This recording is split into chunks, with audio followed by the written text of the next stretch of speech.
Up and running here. So let me go ahead and play that again. I want to help my community. I love my work, and I want the healthcare service to last much longer without any risk. That's why I'm saying yes to COVID-19 vaccines now. The system is fragile itself. We don't have too many isolation rooms, we don't have ventilators, we don't have a lot of information about COVID itself.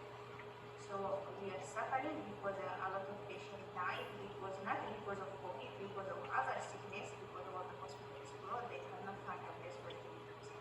I think this vaccine here for our people in Sudan is a very good idea. Ebola is currently threatening again the West African region, and it will force the healthcare system to fight to outbreak at the same time. For this reason, Sierra Leone needs to receive the vaccine in order to protect the healthcare workers and the whole population. We want to be vaccination of the people which we are working in hospital and also brush karna. The important things for the people, especially in our hospital.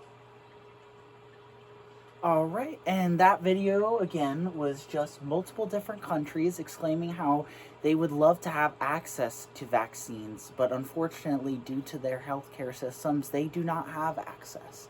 So that's where the dilemma of vaccine distribution to less fortunate countries comes in.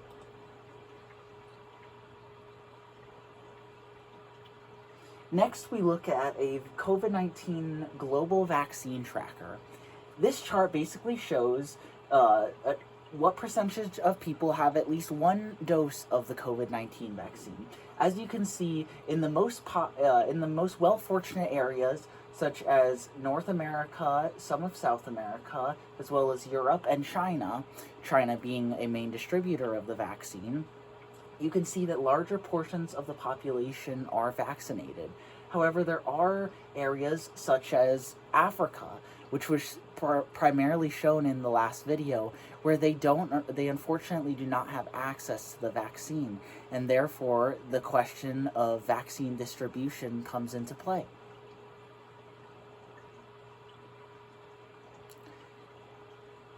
So, in conclusion, through the lens of cultural relativism, we can see that many different countries and cultures have different responses to vaccine distribution.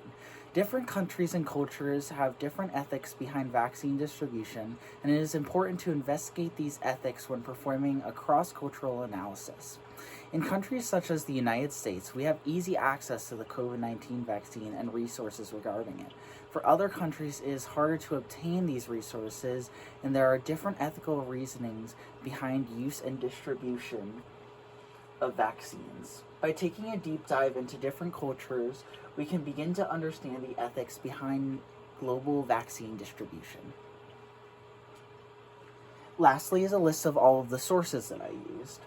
The first source was the video that we just watched, and it was basically a World Health Day video from different countries around the world, and health professionals from those countries exclaiming how fortunate they would be if they had access to vaccinations.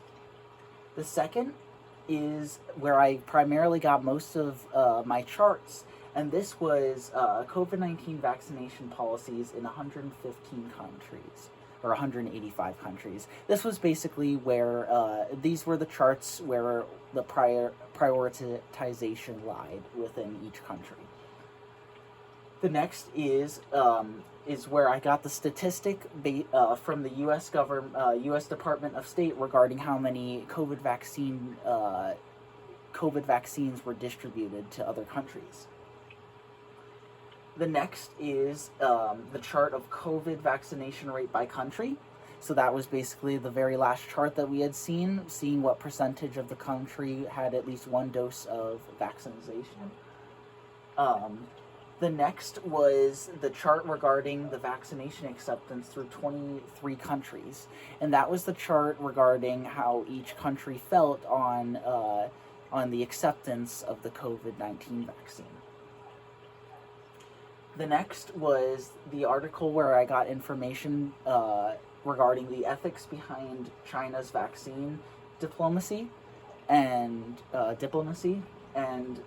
this was This was an article by the Global Health Governance, and this in this article basically brought about ethical issues regarding vaccination distribution. And the final source I used was from the World Health Organization, and it was the quote that I used regarding the safety of the vaccines.